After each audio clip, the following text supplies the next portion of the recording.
Hello मेरे प्यारे दोस्तों, कैसे हो आप सब। आई होप आप सब अच्छे होंगे। आज हम आप लोगों को सिखाएंगे रेखीय समीकरण। रेखीय समीकरण कैसे हल किया जाता है, इसको हम किस तरह से हल कर सकते हैं, वो एकदम हम विधिवत आपको बताएंगे, जिसमें हम कई प्रकार के सवाल लिए हैं, जिसे देखने के बाद इससे संबंधित हर डाउट आपको खत्म हो जाएंगे। तो वीडियो के ऊपर पूरा अंत तक बने रहिएगा और वीडियो अच्छा लगेगा तो वीडियो को लाइक करिएगा।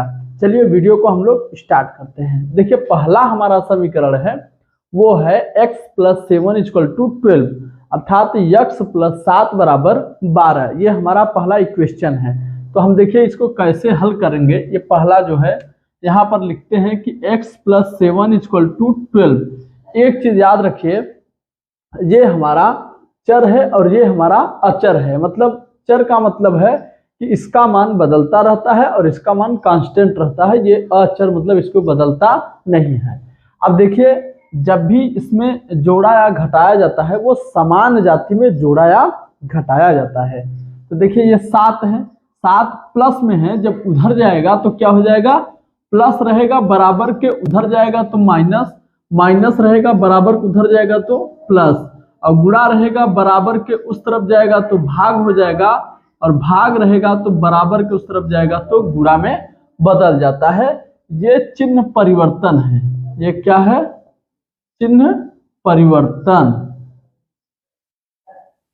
जो चिन्ह का परिवर्तन होता है वो इसी तरह से होता है कि यदि आपका प्लस है तो बराबर के उस तरफ हम उसको लेके जा रहे हैं तो वो किस में बदल जाएगा, माइनस में बदल जाएगा, और माइनस में है तो बराबर के उस तरफ लेकर के जा रहे हैं तो वो किस में बदल जाएगा, प्लस में। और इसी तरह से गुणा है तो बराबर के उस तरफ लेके जाएंगे तो भागा में बदल जाएगा, और इधर भागा है तो बराबर के उस तरफ लेके जाएंगे तो गुणा में बदल जाता है। तो देखिए ये हमारा क्या था, 7 के आगे क्या था, प्लस था। जो प्लस है तो उधर जाएगा तो किस में बदल जाएगा, माइनस में बदल जाएगा। तो हम लिखेंगे x बराबर 12 माइनस 7, तो x बराबर क्या आ गया, 5। यही आपका क्या हो गया, आंसर हो गया। ये हमारा पहला सवाल था। अब इसी तरह से हम दूसरा सवाल लगाएंगे। दूसरा सवाल हमारा क्या है, x माइनस 5 इक्वल टू 8। तो दूसरा है कि x माइनस 5 इक्वल टू 8। अब देखिए इस चिन्ह पर पार्टी का प्रयोग कर रहे हैं, ये माइनस है, माइनस के उस तरफ हमको लेके जाना है, इसलिए हम लेके जाते हैं इसमें रैखिक समीकरण में कि सारे चर को एक तरफ और अचर को एक तरफ। चर का मतलब होता है, देखिए चर का मतलब होता है बीजी व्यंजक। क्या होता है चर, मतलब जैसे x, y, z, a, b, c, ये सब क्या है, चर हैं। और अचर क्या है, अचर जो होती हैं वो संख्याएं होती हैं। क्या होती हैं, संख्याएं। जो संख्याएं होती हैं जैसे 2, 4, 6, 1 कुछ भी हो तो वो किसके अंतर्गत आती हैं, अचर के अंतर्गत आती हैं। और चर के अंतर्गत x, y, z, a, b, c या कुछ भी इस तरह से जो होता है वो किसके अंतर्गत आती हैं, चर के अंतर्गत। अब देखिए चर को एक तरफ और अचर को एक तरफ करेंगे, माइनस है तो उस तरफ जाएगा प्लस, x बराबर 8 प्लस 5, तो 8 x बराबर क्या गया, 8 5 13, मतलब 8 में 5 आप जोड़ेंगे तो कितना आ जाएगा, 13 आ जाएगा। तो ये हमारा एक टाइप हो गया, ये 2 टाइप। अब हम देखते हैं तीसरा टाइप हमारा क्या है। तो तीसरा टाइप हमारा है x बाई 4 इक्वल टू 5।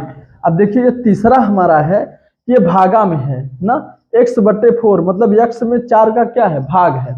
अब देखिए भाग जब बराबर के उस तरफ जाता है तो किस में बदलता है, तो भाग जब उस तरफ में जाएगा तो किस में बदल जाएगा, गुणा में बदल जाता है। तो देखिए हम यहाँ पर लिखेंगे x बराबर 5, अब ये उधर गया तो क्या हो जाएगा 4, तो इक्वल टू क्या आया 20। तो यही आपका क्या हो जाएगा, आंसर हो जाएगा।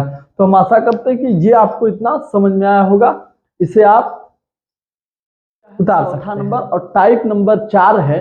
तो टाइप नंबर 4 में हम क्या सीखने वाले हैं कि दिया हुआ है कि 5x plus 10 equal to 16, 5x plus 10 equal to 16 अर्थात 5x प्लस 10 बराबर 60 दिया हुआ है। तो इसमें हम सबसे पहले क्या करेंगे, हमने आपको क्या बताया हुआ है कि वही नियम वही फॉलो होगा, सभी चर को एक तरफ और अचर को एक तरफ। तो यहाँ पर हम ऐसे रखते हैं 5x। अब देखिए ये प्लस 10 है तो उस तरफ जाएगा, प्लस उस तरफ जाता है तो माइनस में, तो 60 माइनस 10, तो 5x बराबर क्या आ गया, 60 में से 10 गए 50। अब देखिए ये हमने बताया है कि गुणा रहेगा तो बराबर के उस तरफ जाएगा तो क्या होगा, भाग में बदल जाता है। तो देखिए ये 5x है, मतलब 5 और x के बीच में काहे का चिन्ह है, कुछ नहीं है, दो व्यंजकों के बीच में या दो संख्या या इस तरह से कुछ हो कि उसके बीच में कोई चिन्ह ना हो तो हम काहे का चिन्ह मानते हैं, गुणा का चिन्ह हम मानते हैं। अब देखिए ये गुणा का चिन्ह है तो बराबर के उस तरफ जाएगा, किसमें हो जाएगा, भाग में, तो 50/5 हो जाएगा, तो 5 दहम्मा 50, तो x इक्वल टू क्या आ गया, 10 आ गया, कितना आ गया, 10 आ गया है आपका। ठीक, अब देखिए हम अगला टाइप आपको बता रहे हैं, हमारा अगला टाइप है 5वां है कि 10x माइनस 20 इक्वल टू 50 ना, तो ये भी उसी तरह का है, यहाँ पर प्लस था और यहाँ पर क्या है, माइनस है। तो देखिए ये माइनस है, तो अब माइनस है तो उस तरफ जाता है तो क्या हो जाता है, प्लस हो जाता है। तो यहाँ पर हम देखिए 10x लिख दिए, यहाँ पर 50 लिख दिए, माइनस है उस तरफ गया तो क्या हो जाएगा, प्लस, तो क्या हो जाएगा, 50 में 20 जोड़ेंगे कितना आ जाएगा, 70।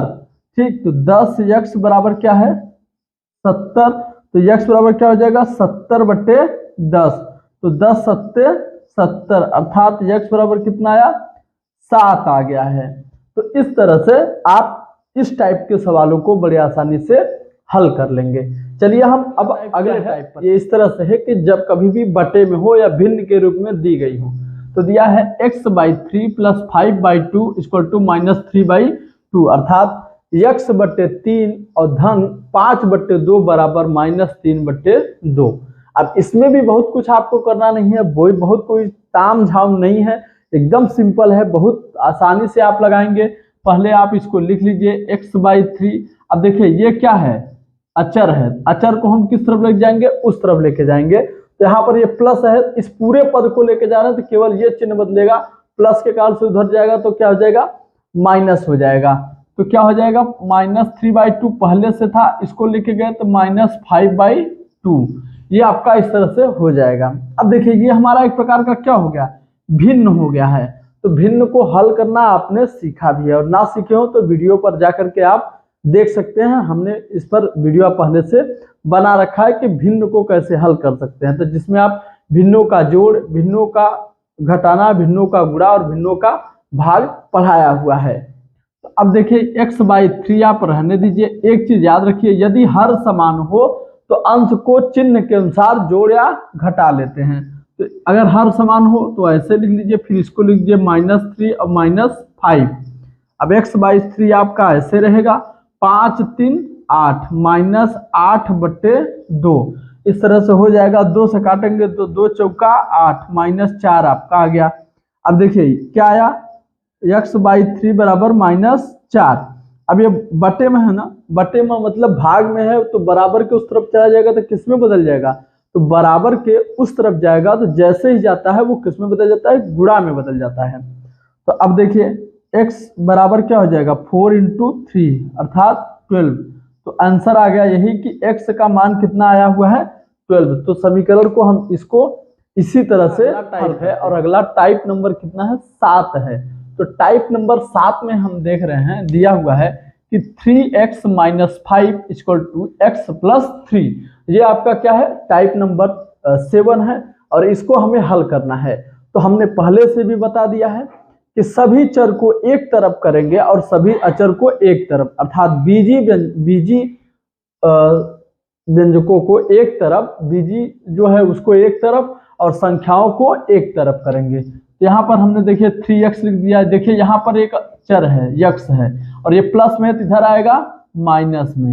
अब ये 3 आपका पड़ा रहेगा। अब देखिए संख्या को भी हमें उस तरफ ले जाना है, क्योंकि जो बीजी अक्षर है उसको एक तरफ और जो संख्या है उसको एक तरफ करेंगे। तो -3 था तो इधर आया +3।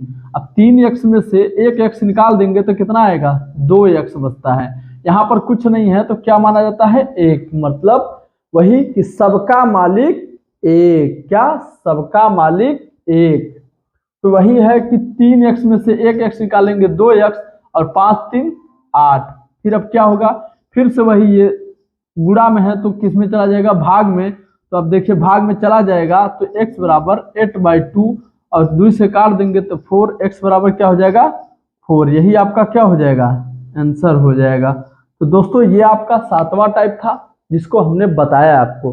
अब हमारा लास्ट है जिसे अब हम आपको बताने वाले हैं। देखिए हमारा लास्ट टाइप क्या है।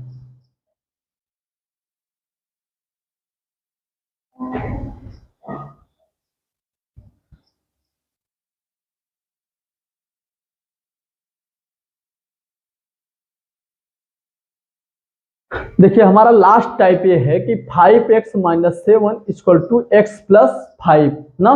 तो 5x - 7 बराबर x + 5 ये हमारा सवाल दिया हुआ है। इसमें भी हम वही नियम करेंगे कि सभी चर को एक तरफ और सभी अचर को एक तरफ हम करेंगे। तो चलिए कर लेते हैं दोस्तों। तो 5x अपनी जगह रहा, ये +x है इधर आएगा, -x बराबर ये 5 अपनी जगह, ये -7 था तो उस तरफ जाएगा तो किस में बदल जाएगा प्लस में बदल जाएगा। यहाँ प्लस लिख दीजिए। अब 5x में से 1x, यहाँ कुछ नहीं है तो क्या माना जाएगा 1। वही जो बताए कि सबका मालिक 1। तो 5x में से 1x निकल गया तो क्या हो जाएगा 4x, और 7 5 12 हो जाएगा ना। तो आप चाहें तो डायरेक्ट काट सकते हैं, या x बराबर ये गुणे में है तो इधर जाएगा तो किसमें हो जाएगा बटे में हो जाएगा।